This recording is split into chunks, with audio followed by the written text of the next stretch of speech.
এরিও নোয়াখালীর আশেপাশের জেলার বাইরা আমরা আঙ্গরা নোয়াখালীর সোনার গোল্ড মনে করি কিনলেন জানেন নি?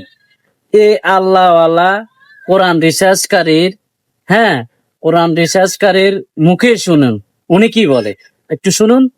এটা নোয়াখালীর ভূমি, এটা অলিয়া উলিয়াদের ভূমি। আমরা উত্তরবঙ্গে যখন যাই অনেক মাহফিলে অবস্থান করি, ইমাম সাহেবের তেলাওয়াত দেখে আমরা বলি নোয়াখালীর মুসল্লির তেলাওয়াত আরো শুদ্ধ আছে।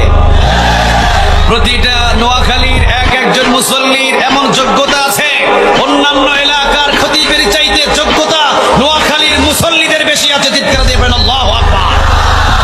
এটা এমনি এমনি নয়, এটা এমনি এমনি নয়। গাছের গোড়া থেকে সবগুলো ছিল এক একটা কোরআনের প্রেমিক। চিৎকার দিয়ে বলেন ঠিক না বেঠে? নোয়াখালীতে যত মসজিদ আছে অনেক এলাকায় এত মসজিদ খুঁজে পাওয়া যায় না।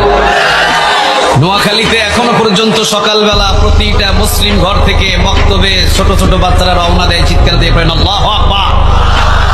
কোরআনের প্রতি আপনারা নোয়াখালী যে ভালোবাসা দেখান, ওরা বাংলাদেশের মানুষ নোয়াখালীর দ্বিতীয় সৌদি আরব মানে। সবাই চিনে নোয়াখালী দ্বিতীয় সৌদি আরব। সুবহানাল্লাহ বলবেন না?